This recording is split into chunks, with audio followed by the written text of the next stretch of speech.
you. Thanks for joining us this evening. We're going to give it just a couple minutes so people can join, have a few minutes to join here, and then we will begin.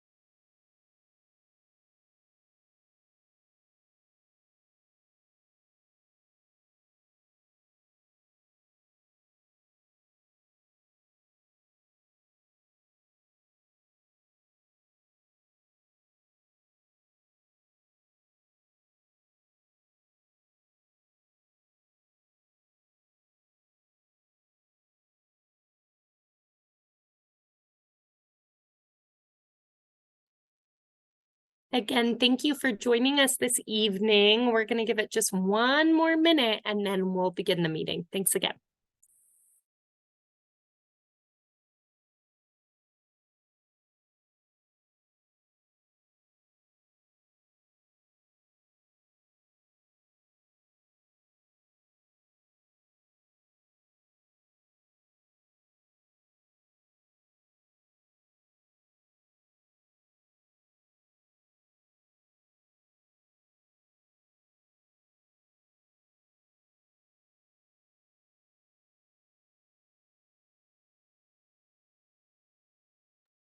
All right. Good evening, everyone. Thank you for joining us this evening to talk Parks Legacy and our 5-year plan.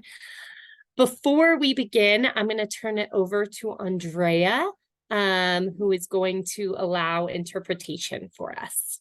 Andrea, go ahead. Thank you. Good afternoon, everybody. My name is Andrea. I'm here with the Community Language Cooperative. And today we're going to be practicing language justice so that everybody can hear and speak in the language of their heart or how they feel more comfortable expressing themselves.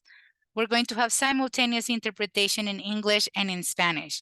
Once we turn on the interpretation after I'm done saying this in Spanish, you're going to see a globe like you can see on the screen right now. You're going to click it and you're going to choose your preferred language. If you're on your phone or tablet, you're going to see 3 little dots or where it says more, and you're going to see interpretation after you click them. Please choose your preferred language unless you are fully bilingual in those 2 languages.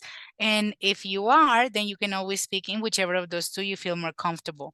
Please remember to speak at a conversational pace, especially our presenters. English or Spanish is 25% longer than English, so it takes me 25% longer to repeat everything that you're saying into the other language. If at some point you're speaking too quickly and I need you to slow down, I'm going to turn on my camera and I'm going to make this sign. It just means slow down and just take a deep breath and slow down. Also remember to remain muted when you're not speaking and speak close to your microphone when it's your turn to speak. Hola a todos, mi nombre es Andrea, estoy aquí con la Community Language Cooperative. Hoy vamos a practicar la justicia del lenguaje para que todos puedan hablar y escuchar en el idioma de su corazón o como se sientan más cómodos. Vamos a tener interpretación simultánea en inglés y en español. Y en unos momentos voy a aprender la interpretación y ustedes van a ver un mapa mundo en la parte inferior de su pantalla donde van a poder seleccionar su idioma. Si están en su teléfono o tableta van a ver 3 punticos donde dice more o más y ahí van a seleccionar su idioma. Si son bilingües en estos 2, no tienen que seleccionar ninguno y siempre pueden hablar en el que se sientan más cómodos. Recuerden mantenerse en mudo, en silencio cuando no estén hablando, hablar cerca de su micrófono cuando sea su turno de hablar y hablar un paso conversacional. Thank you so much, and we can begin interpretation now.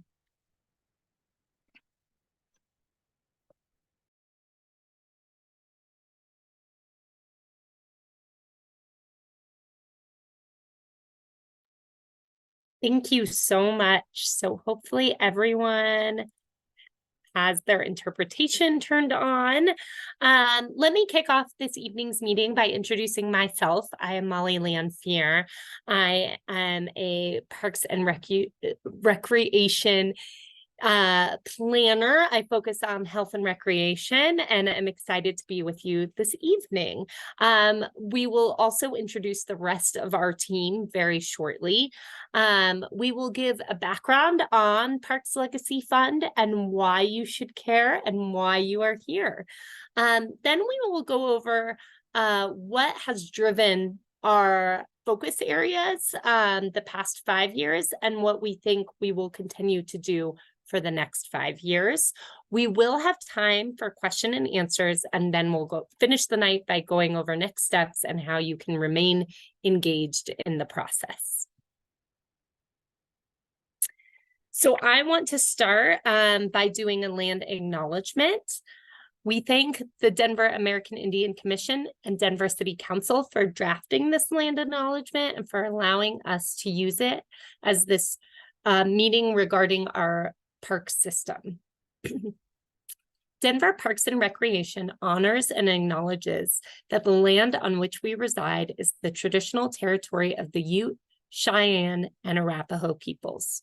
We also recognize the 48 contemporary tribal nations that are historically tied to the lands that make up the state of Colorado. We honor elders past, present, and future, and those who have stewarded this land throughout generations.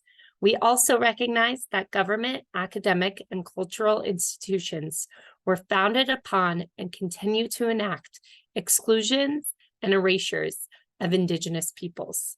May this acknowledgement demonstrate a commitment to working to dismantle ongoing legacies of oppression and inequities and recognize the current and future contributions of Indigenous communities in Denver.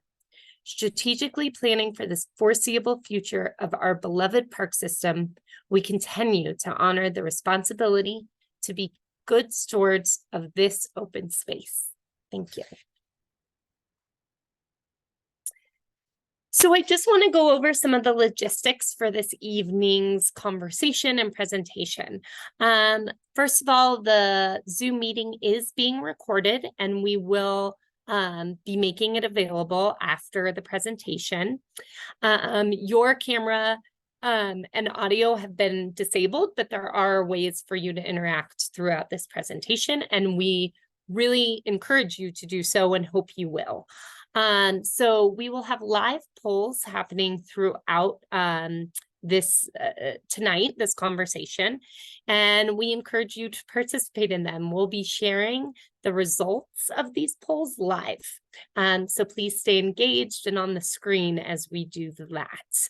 And then you can chat in 2 ways. So you can actually voice a comment in the chat bubble, which looks like the conversation bubble at the bottom of your screen. Please know that this right now defaults to just chatting us, the presenters, and you can go ahead and there should be an arrow where you can make it your comment to everyone or to a specific person. So just know that that is an option. And then there is also a Q&A, which is the 2 bubbles you see at the bottom. This is for questions and answers towards the end of the presentation. This is also made available publicly.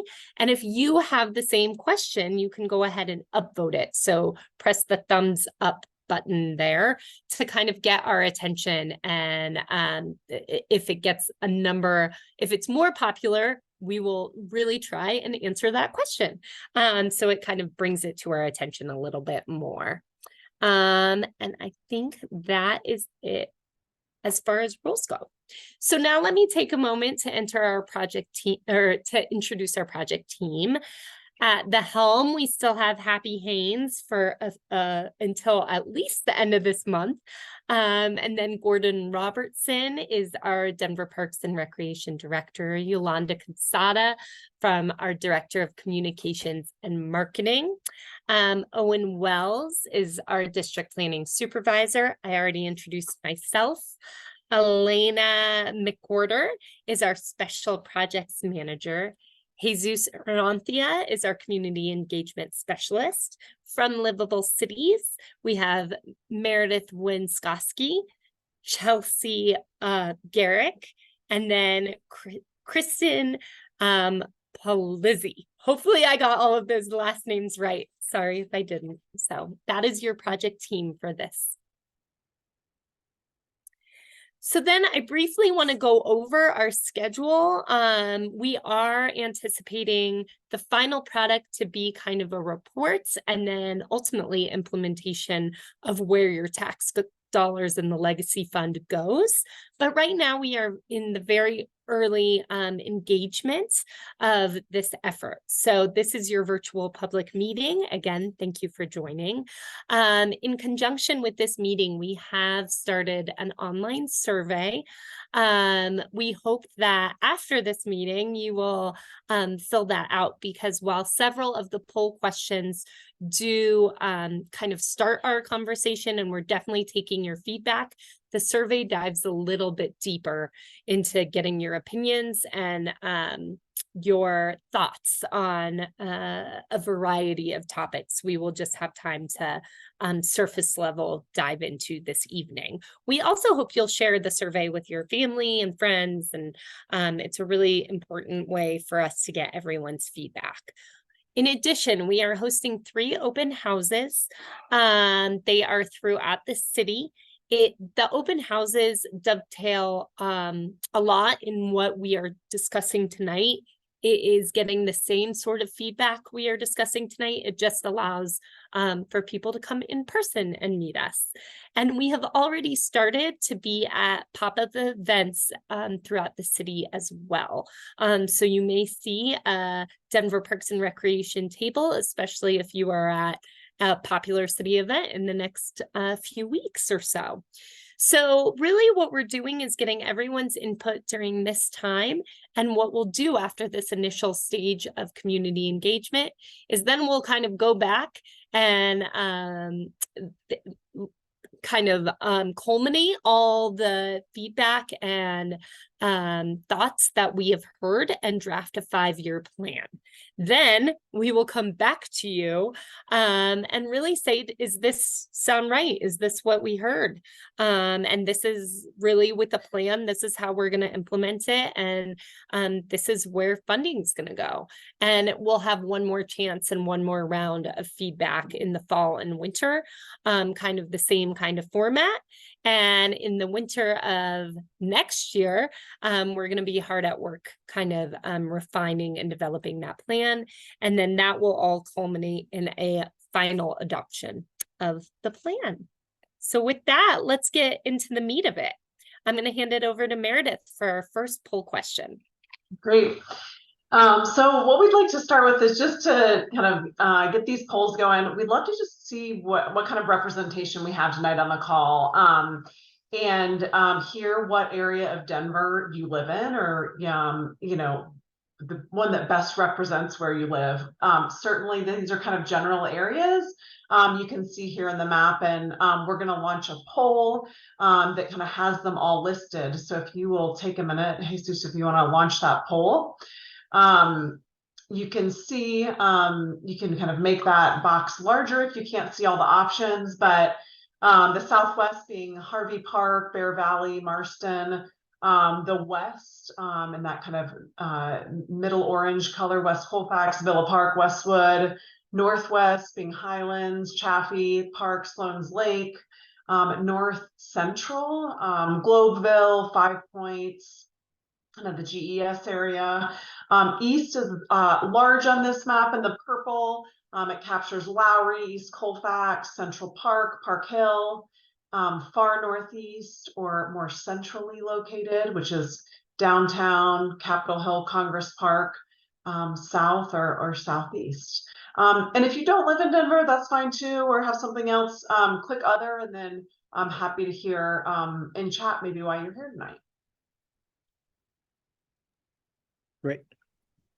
So I'll give about another 5 seconds on the poll, and then I will share the results if you haven't done the survey yet.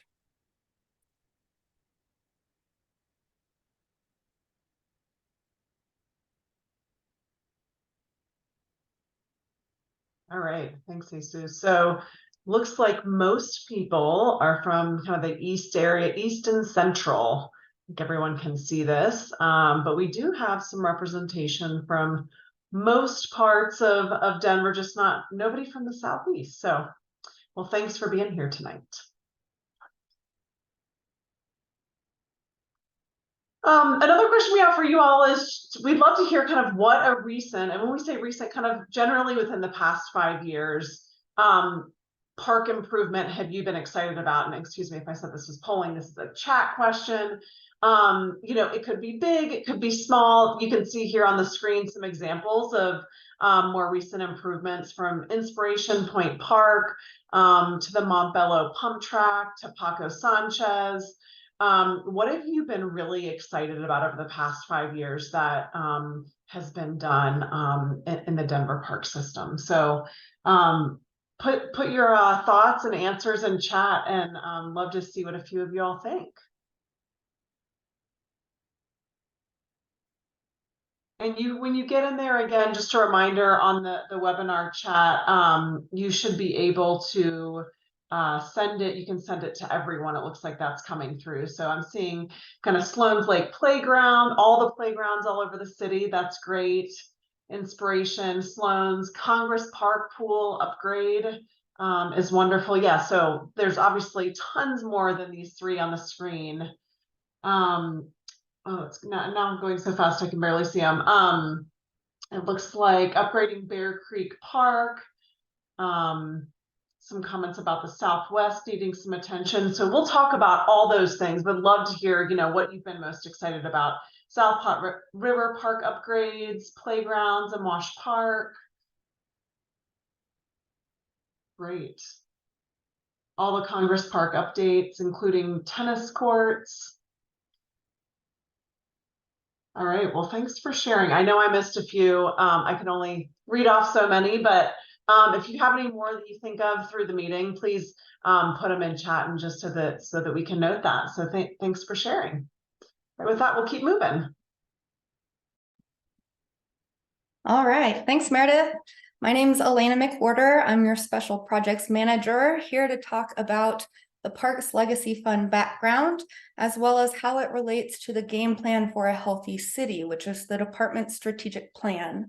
So the Game Plan for a Healthy City guides all of our operational and investment decisions across the department, and really affirms our values in our projects and our activities and actions. And so it is our vision for empowering healthy residents and a healthy environment via high quality parks, gathering spaces, and activities that are easily accessible, well-maintained, and equitable in every neighborhood. So this is really about fundamental access for all residents in the city, as well as visitors who come and visit our unique Denver culture and area, our city. We want to ensure everyone has access to our unique outdoor lifestyle and our beautiful green spaces. So that is our strategic plan for the entire department. Within that strategic plan is our investment strategy, or our investment plan. This is our Parks Legacy Fund. So this is how we're utilizing the tax dollars that voters approved to really make progress on our game plan goals and achieve these high quality park spaces for all of our residents. So the Denver Park Legacy Fund was passed by voters in 2018. It's a 0.25% sales tax that's dedicated to funding the maintenance and the expansion of our park system. So the first 5-year plan was from 2019 to 2024, and we are in the process now, as you heard from Molly during kickoff, in developing our next 5-year plan. So this is why we're here today, to hear from all of you about what is it that we've done right in the last 5 years, what are you really excited about, what do you want to see more of, and how can we be sure that we are investing our tax dollars in all of the goals and values that we have stated in order to maintain a healthy system for all. Next slide, please. So I want to just cover quickly how the framework of the game plan really funnels into the focus areas of our Park Legacy Fund. So here you can see On the top, we have 4 kind of guiding principle areas to ensure that we create a healthy city and a healthy park system for all. So first, in the blue, we are adapting our park system to a changing climate to ensure that we are environmentally sustainable and resilient in both our landscapes and our operations. The second pillar is in orange there. We are diversifying and growing our system every day to meet the needs of our community and ensure that every amenity, every program, every opportunity that you have to engage in our park system meets your needs and ensures that you have access to improve your mental and physical health and well-being. The third pillar is there in green. We are reinvesting in our park system and our people to ensure that we are creating a high quality system where everyone has quality amenities and assets. Like we just heard in the chat, all of the great playground updates that we've had in the last 5 years, that's really because of this pillar here where we are reinvesting in our system. The last pillar here on the right is connecting. We are connecting our communities through our green spaces and our park system to ensure that all of our public spaces reflect our cultural history, our cultural identity, our diverse neighborhoods and communities, and ensuring that, again, we are meeting your unique wants and needs. So what does that mean for our Park Legacy Fund? That's what you can see. No, let's stay here. This is great. You'll see in the middle section here now. Under the pillar of adapting our system through our Parks Legacy Fund, we have really been able to compound our investments in resiliency projects. So things like landscape transformations, waterway restorations, irrigation efficiencies, wildfire mitigation, Green Corps workforce, and expanding our tree canopy. So all of these great areas where we are ensuring that we are environmentally sustainable and resilient throughout the next however many years, 20 years of this plan. Under our diversify and grow category, this is where, thanks to the Parks Legacy Fund, we are investing in planning projects and land acquisitions. So not only acquiring new lands, but planning for the development of both new and existing lands. So being very intentional in how we are creating vision plans that build on these values and these goals around things like you'll see here, outdoor adventure and alternative sports, strategic acquisitions, vision planning for neighborhood specific parks. So a recent one was La Alma Lincoln Park. So again, diversifying and growing our system through intentional planning and acquiring of new lands to meet all of our community needs. Third, in our green category, again, under reinvest, we are reinvesting in our existing facilities and our park spaces. So this is everything from things like restrooms and pavilions to pools and athletic courts and fields, splash pads, picnic sites, playgrounds, you name it. The amenities in our park, we want to make sure are very high quality and safe and accessible for all. And we're doing so through this reinvest and maintenance category. And then last here on the right, connecting our communities. We are doing so through signature projects. These are things like creating destination parks and playgrounds and activities that really draw people to our park spaces to take advantage of. We're talking about connecting people to and through our park spaces, to communities, to each other, using trails, green spaces, anything we can do to create off-street mobility options for everyone to get around safely and have that access to a green open space and environment. And then last, we've got outdoor recreation. So really making sure that we have both urban park opportunities and mountain park opportunities where anyone and everyone in Denver can grow their skills, whether it's from the beginning of learning to mountain bike or ski or snowboard to getting out into our mountain park system and out on our trails to really fine-tune those skills. So again, this is just our strategic framework through our game plan of a healthy city and how that relates to our investment framework of spending our Park Legacy Fund dollars.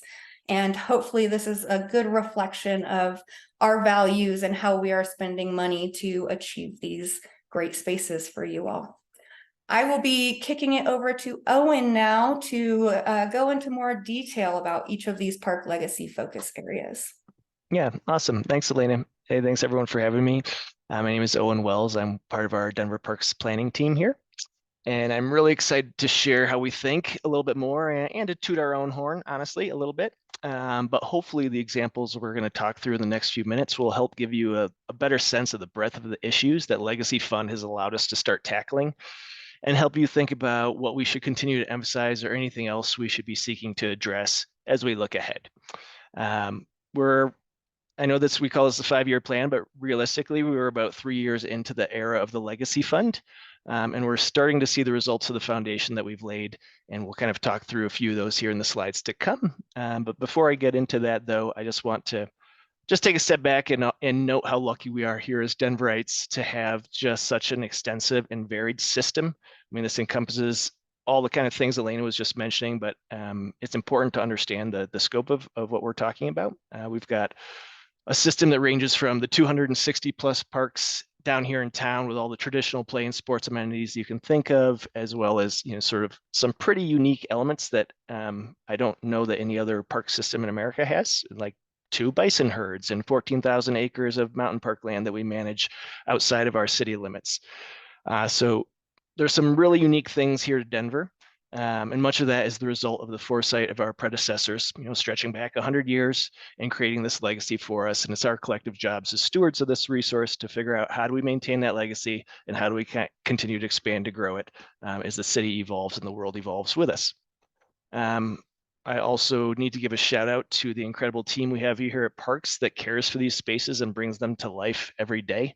So shout out to our colleagues in the ops teams, park amenity repair team, ranger team, recreation staff. These are people who are in the field every day, making sure we can all have fun in those spaces, and may not be apparent to everyone, but they've really gone beyond the call of duty in the past few years with tasks that are far beyond what we might expect of them. In terms of pandemic response, homeless emergency, migrant shelter support, and a host of other challenges that they have stepped up into, in addition to keeping our parks looking great.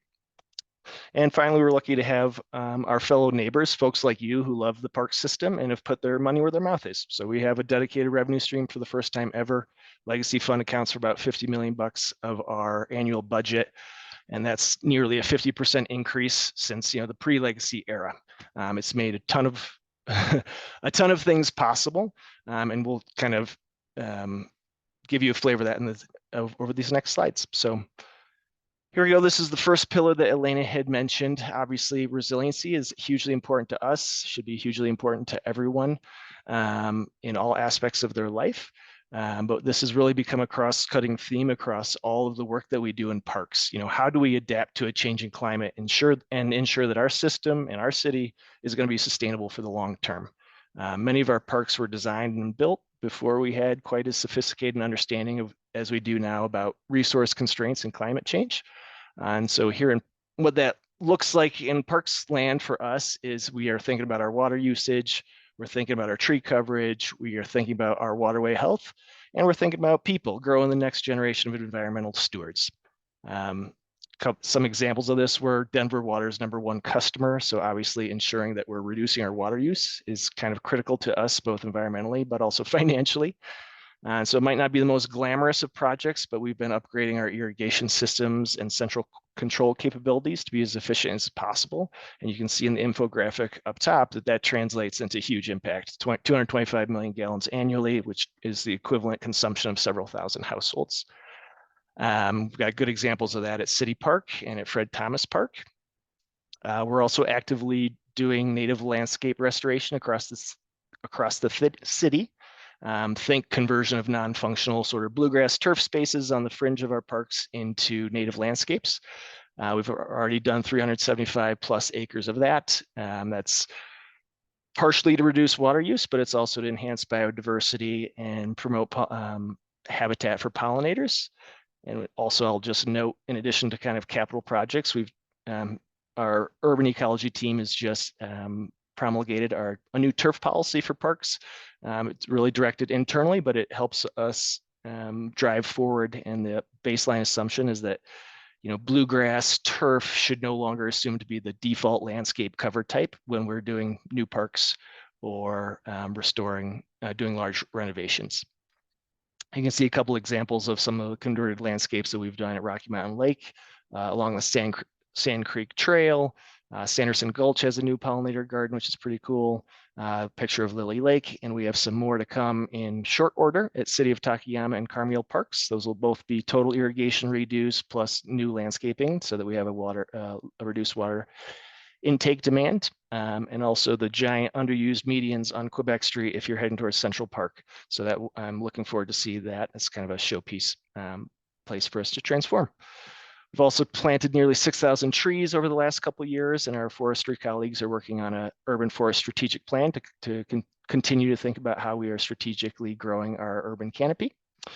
And it doesn't show in an image here, but also super important, we've established what we call the DPR Green Corps, which is a workforce training program that provides employment and job skills training for folks who are newer to the industry or young people who are just joining the workforce, so they can gain exposure to the wide variety of career paths that are available in parks and the broader green infrastructure, the broader green industry. So that's kind of the people side of our resiliency focus.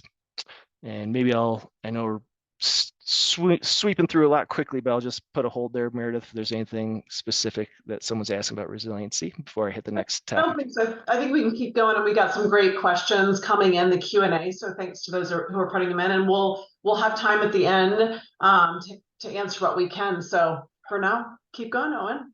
All right, and I will ask my team to interject or tell me to move it along if I'm going too slow. So the next piece, obviously, a big part of legacy is making sure that we're looking forward. It's going to be no surprise to anyone on this call that Denver has been growing at an intense pace. Between the last two census reporting periods, there's about 20% population growth from 2010 to 2020, and we expect that pressure to continue.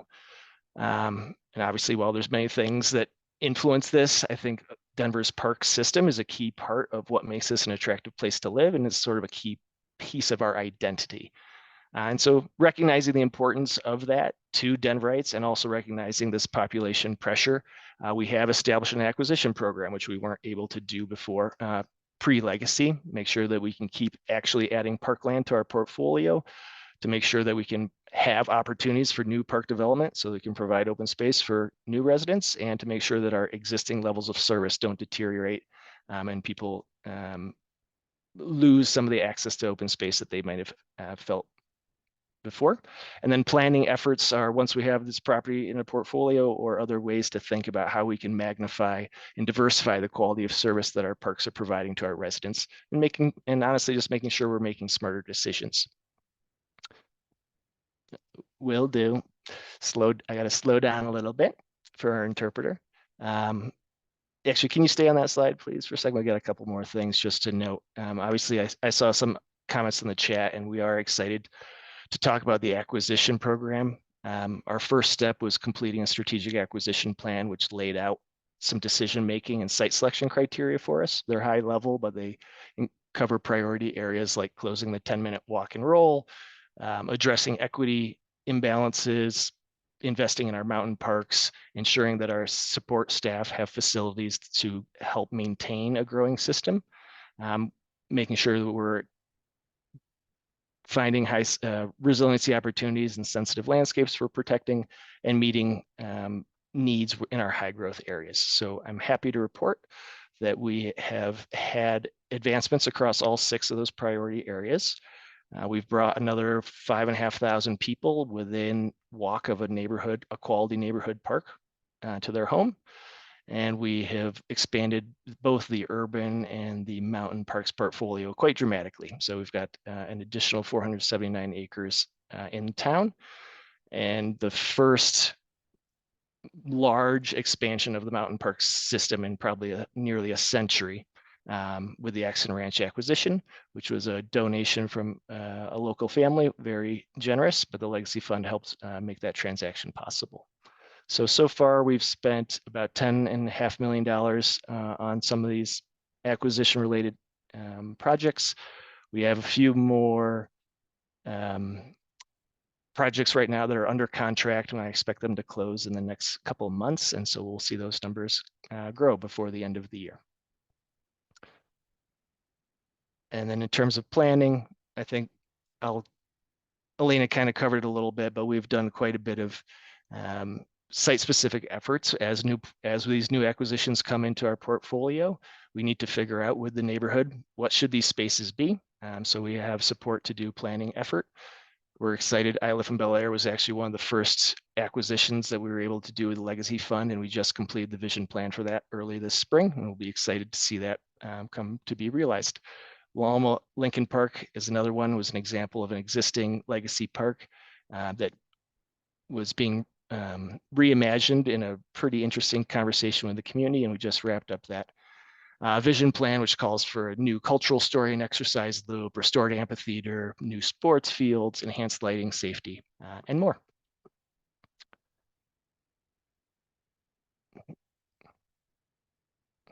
Okay, and our third pillar is really about addressing deferred maintenance.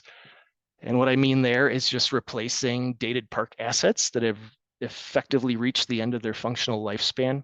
And we've been replacing them with pretty innovative new play spaces and athletic opportunities. I think our most recent ribbon cutting was at Sloan's Lake Playground on the south side of the park. That's a perfect example of a rehab that really is going to have tremendous impact there. But these are the kind of park improvement projects that you can see all over town. And as you can see in the infographic, we've invested nearly $80 million in park assets that were rated poor and are now brand new and able to serve the next generation of park goers. The other thing that you can see in the infographic and that we're very pleased about, and it's been an intentional decision on the agency leadership's part, is that most of that investment has been directed to our highest need neighborhoods. About 70% of those park investment projects have been in our top highest 2 tiers of neighborhoods of need. So we're pretty excited about that. And then another piece that's important to understand in terms of scale of what Legacy has been able to do. Again, these kind of typical park projects, at any one time, we probably have about 90 projects active. And in the 4 years from 2018 to 2022, we've completed 160 projects in parks. And again, put that in perspective, we've got about 260 plus parks in the city. So we've made a huge dent in our deferred maintenance backlog, and we're actually moving the needle on that. So we're pretty excited. If you haven't seen us in your neighborhood in the last couple of years, you're likely to see us pretty soon. And we've also invested in staffing, park refresh crews, new equipment and materials to enhance the day-to-day maintenance and repair capabilities of our in-house teams. So all that is paying off. You can see that at the top. Trust for Public Land is one of our industry standard report groups, and we've been moving up in the rankings, and we're currently top 13 of the 100 largest US cities. And a lot of that is a reflection of this investment in our highest need areas. Okay, next one.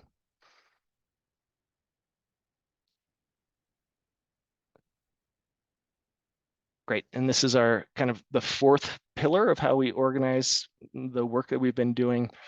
As Elena mentioned earlier, our signature projects are really the development of brand new parks that we've acquired and need to build out, and also new showpiece assets, like you can see Paco Sanchez Park. If you have a child, you've probably had your kid there. It's an amazing spot. Arkins Promenade is a brand new signature project. Genesee Base Camp up in the mountain parks, you can see a picture of to the left. And so all in all, since we've geared up with our first iteration of the Legacy Plan, we've pumped nearly $100 million into what's known in our somewhat dry budget language as capital expansion, but that is really shorthand for sort of new assets that are expanding the capacity of the system to serve. So $100 million in growing our capacity. And we have a bunch more stuff in the works in Globeville. We are continuing to invest in Heron Pond, which will become our newest regional park, and that's a very substantial investment, around $30 million. We up in the mountain parks, we're just about to kick off a look at the Echo Lake Lodge, which is really a chance to polish up what could become one of the jewels of our mountain park system at the foot of Mount Evans. Downtown, we have a major efforts to redevelop and reimagine Skyline Park. We've got great enthusiasm for new skate facilities in Southeast Denver. We're working on a brand new nature play environment at City Park. So these are all kind of new and different type of amenities that we're excited to kind of bring to Denver, continue to innovate. Outdoor recreation has become a huge focus. This is something that's close to my heart, and I think it's something that really makes us uniquely Denver. We have an amazing recreation team that offers a ton of classes and guided adventure. Ranges from camping to fishing to snowshoeing to you name it. And the Legacy Fund has supported operational investments, including the purchases of vehicles to transport gear and participants, new sporting equipment, and other gear that can support new and expanded programs like our urban and mountain parks fishing programs, ranger hikes, mountain biking, and things of that nature. It's also supported the construction of a whole host of physical projects to support that recreation programming, as well as to allow for drop-in outdoor adventure activities just in our parks that's available for anyone day to day. It might be improvements to our Ruby Hill Bike Park, installation of new pump tracks at Montbello, at Bible Park, at Sloan's Lake, improvements to some of our mountain park trailheads, and other kind of adventure activities of that nature. And then I think our last subgroup we have under here is trails, and that's really also a pretty amazing story that I want to make sure we touch on. So obviously the trails are in some ways the backbone of our city. They run along most of our significant waterways, and are really important in supporting our active city lifestyle, as well as the city's broader mobility goals and connecting our amazing network of open spaces together. The Legacy Fund has enabled us to have underway 14 miles of segments for new and improved trails that are either completed or underway.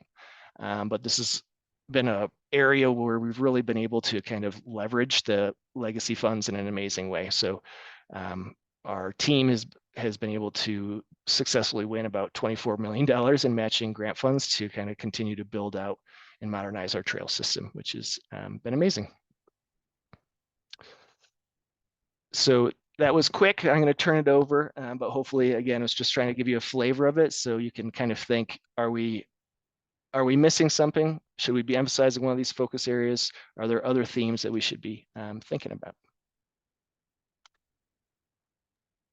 Great, thanks, Owen. Yeah, so quick another polling question for you all. So based on kind of, you learned a lot from Owen, what we've been, has happened, those areas of focus. And so we'd love to hear kind of what focus area you're most excited about, moving forward over the next 5 years. So he says, if you want to launch that poll, it should come up. So we broke this down a little bit further in the polling questions. So you can see the options are resiliency, planning, acquisitions, maintenance, signature projects, trails, outdoor recreation, or other. So on this polling question, you can just choose one. So we are going to ask you all to choose your top. Choose the top area that the focus area you are most excited about over the next 5 years. So thanks for all the comments and thoughts that are coming through chat and the other questions through the Q&A. We're going to get to that in just a moment. You're going to give it a few more seconds, Jesus, and then close it down and share the results out? Yep. I'll give it about 10 seconds. That way people, as they're making their final choice, will be able to show what people have decided on. Okay. I'll end the poll and then share the results. Great. So yeah, I see 48% coming in at the acquisitions being the most important, maintenance at 24%, and everything else kind of following that. Great. Well, thanks for your input there. And obviously seeing the comments kind of being aligned with that coming through chat. So, all right, let's keep moving. Hello, good evening, everybody. As was said earlier, my name is Gordon Robertson. I'm the Director of Park Planning, Design, and Construction, and I want to thank Owen for that recap of all the work we've been doing the last 4 to 5 years with the additional legacy fund dollars that have just made a huge difference in our ability to really catch up on a massive park system that needed a lot of investment. So we've been out busy, but we've also been trying to create some new things as well as acquire new properties. And as Owen said, we've not only acquired over $10 million of properties, we have nearly $15 million of properties that are in the works right now that before the end of the year or early next year should be complete. And so I know acquisition, I'm seeing that a lot in the chat, and thank you. I was excited about tonight. I'm excited about all the upcoming meetings to hear what the public is thinking, because we've been busy working, but it's time to really re-educate ourselves on what you all are talking about. So thank you for all this, the commentary. The slide here is meant to show our overarching goals for how we make decisions in the park system. And equity has been a driving force for the last 5-6 years or so. It's how we measure everything we're doing to make sure that the investments we're making are providing a more equitable park system. And we have the data to show you. We're happy to do it. Our decisions on where we spend our dollars and where we put our programs are absolutely driven by equity. Additionally, though, in our new plan and recently, we've added resiliency and safety as sort of key drivers of our decision making to make sure that we have safe places for people to be, as well as resilient places. As we've seen this year, climate change has really changed the way we recreate, changed the issues that are affecting the park system, what trees are going to be able to grow in Denver in the next 5, 10, 20 years. That's going to be a changing array of tree species. So we're really doing all the things we need to do in every project to be resilient and safe, while ensuring that all our decisions are also equitable. Next slide. So as Owen said, we have a number of things that we've been doing, and we think those are very important and they should continue. I think we're here to listen to you. But we also recognize that new things have come up that are beginning to be very important, not only to the new administration, but to also our work over the last few years. We've heard a lot from you all. And so I want to mention a couple issues that we think are a little bit new, or maybe emphasize a little bit more stronger in the work that we're doing. So downtown revitalization, with COVID impacting our downtown, it is the heart of our economic engine for Denver. So our downtown parks have suffered, Skyline being one example. Civic Center has made a great rebound, and we're starting to see a lot more use and safety in that park. But Skyline is a project that we're working on today to really bring life back to the central business district with new and exciting amenities. So I know downtown revitalization is one of our new mayor's, one of the new mayor's priorities for the city. So we think that might be an important topic going forward, as well as increased access to our mountain parks. I hear a lot from people that they would like folks to be able to get to the mountain parks and know where they're going and have that access more easily available, especially again to our equitable or high need neighborhoods. So mountain parks, not only the access, but also I think continued investment in our mountain parks is another area of potential focus. And then lastly, new recreation trends. So pickleball has been leading, in the news quite a bit, and we are working hard to catch up. We certainly have a good pickleball system for the early years that we're in trying to catch up, but there's a lot more to be done. And so we're working with a group of folks on our pickleball advisory committee to really get some projects up and running. And so I think an eye towards new trending recreation is another area where we want to focus. I know skateboarding has kind of come back to life, and we've heard a lot about more skate parks in Denver. So that's something we're also working on. Disc golf has been a continuing request. It's hard to find places for disc golf in our current park system, but we are working hard with disc golf community to locate and improve the existing disc golf courses. And then lastly, pump tracks. We kind of maybe 5 years ago dabbled in a pump track and said, well, people will probably like this, we'll give it a shot. And it has taken off. People love our pump tracks. So we've been building pump tracks in a lot of our playground projects and in our park system, geographically throughout the park system. And they've been very popular. So we're looking for those new trending recreation issues as well to make sure that we're not falling behind. And next slide. So the next bit of this meeting is really hearing from you. What are we missing? What else is important to you, or just reemphasize what we've been doing and that you want us to do more of it? I imagine that will be things like acquisition and other items. So we're excited to hear from you and try to answer as many questions as we can. And I'll turn it back over to Meredith. Great, thanks, Gordon. Yeah, and just looking at the time here, I want to make sure we have time for Q&A. But the question we wanted to ask you all, as you can see on the screen, kind of what's missing. You know, you heard about the priorities. You know, the elements that Gordon just walked through, some of the other kind of, you know, ideas and trends that we've heard about, that we know are areas of focus, seeing a ton through chat. But keep putting your thoughts and comments in chat about what's important to you and what's missing. You know, as we kind of go through the Q&A, I've seen stuff about kind of inclusive play, you know, natural areas that just came through. Obviously, we're seeing a lot about Park Hill Golf Course, and many other ideas. So, you know, just keep them coming through. But I'm gonna kind of, instead of going through the chat too extensively, I want to make sure we have enough time for Q&A, and because there are a number of comments or questions that have come through. So Molly and Elena are going to go through those with you all. Yeah, thanks. I'm just going to pick some of the themes there. As you guys can see too in the questions, there's some themes. It's hard for me to keep track of both the chat and the questions. So if you have a specific question, please put it in the question and answer kind of that form, so we can just keep track of what we're answering and see patterns and all that good stuff. I know there were several questions on the current balance of legacy fund and actually wanting to know like numbers from year to year.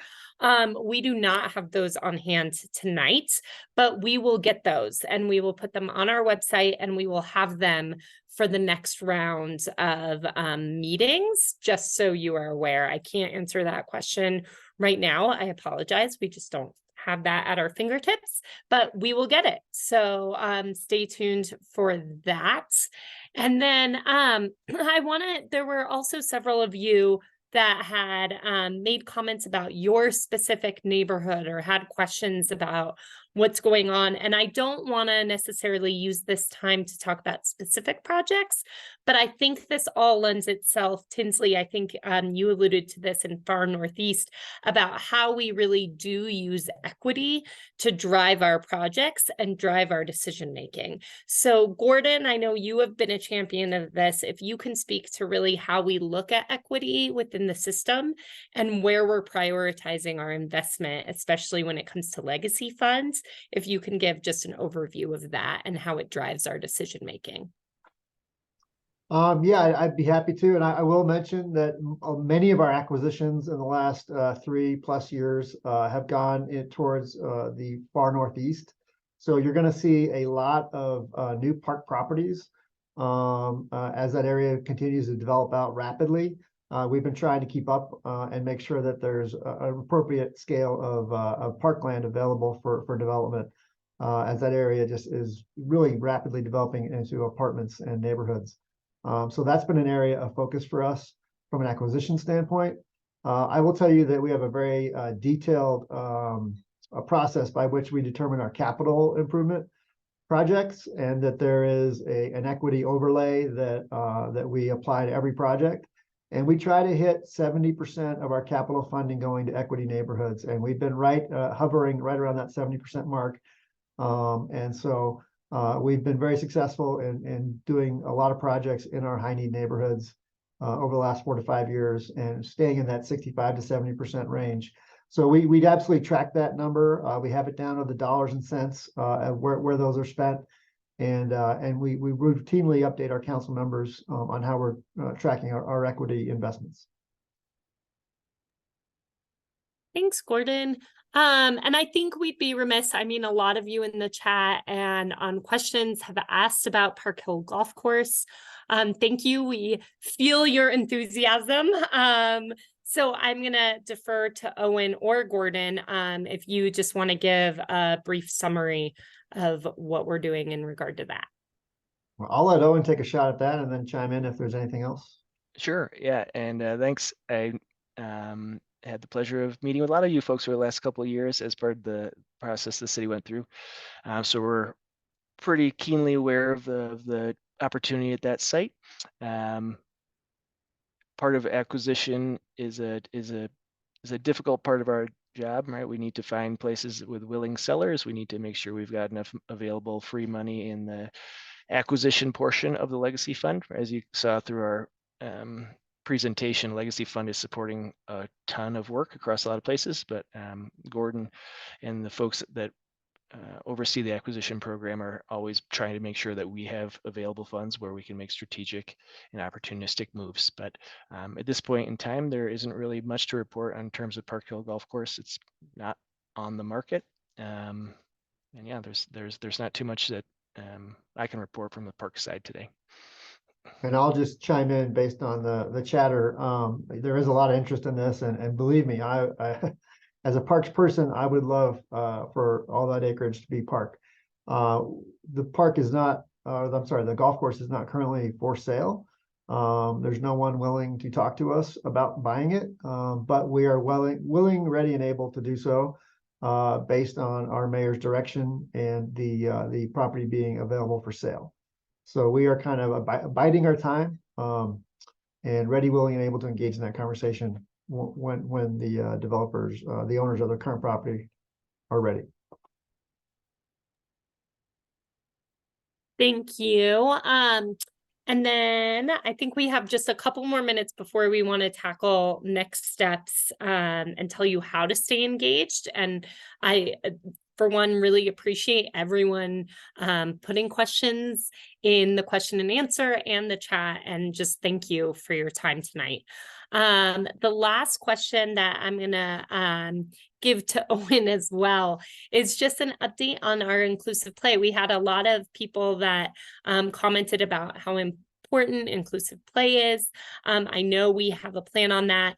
Look, we only had this amount of time to kind of share our highlights, but that's definitely something that we are passionate about and I think has gotten a lot of attention. So it is something we are actively exploring and working on. But Owen, do you want to give a little bit more of an update?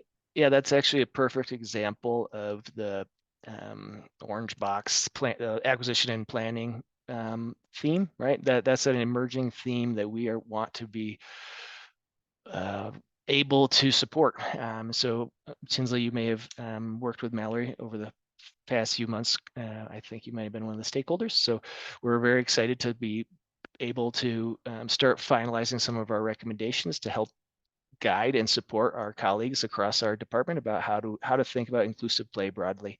It's an important issue, and that's the kind of thematic studies that we get to do on the planning side, in addition to a physical, we have a site has come into the portfolio, like I live in Bel Air, we need to physically plan for it.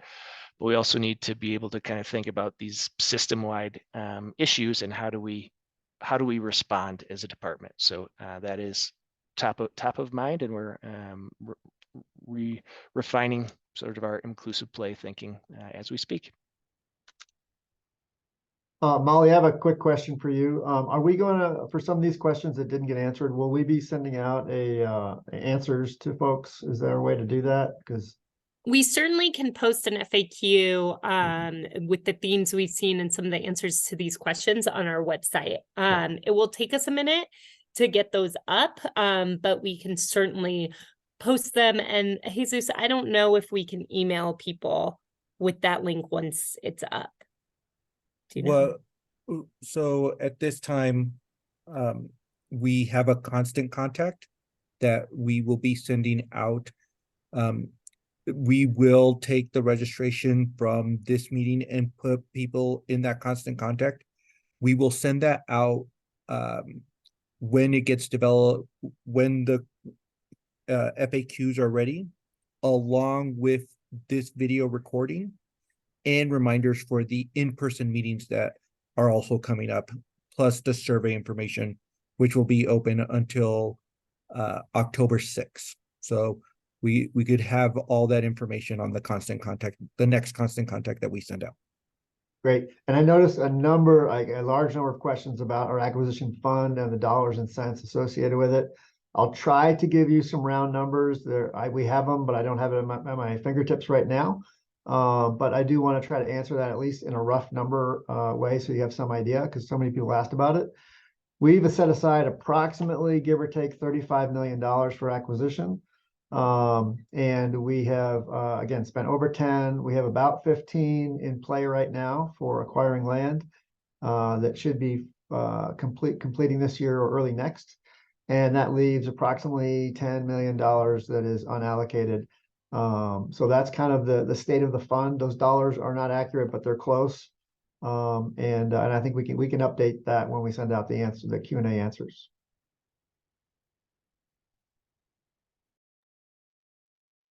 Thanks. So you'll be hearing more from us. So that's part of next steps. As I said, we're doing some public meetings, thank you, that are now on your screen. It will cover kind of the same themes that we have covered tonight. But we encourage, if you have neighbors, friends that weren't able to make a virtual meeting or prefer in person, we welcome them to come. And as well, we know this is just the tipping point. And we really urge you to fill out the survey because it goes a little bit more in depth. It allows you to give a little more comments than we are getting tonight with the limited time we have. So if the corner of your screen has a link, if someone could put it in the chat as well, one of my teammates, if they haven't already, it would really encourage you to give your input that way as well. And then look forward to the winter when we reconnect in a couple months. In the meantime, if you have anything else at all, you are welcome to contact me or my colleague Elena with any deeper comments, feedback. We are going to look at the chat. We'll work on FAQs to get back to you, and then we are taking all this feedback and hopefully we'll give a substantive report of where we plan on going in the next 5 years. So thank you for spending your evening with us and being so engaged. We really appreciate it.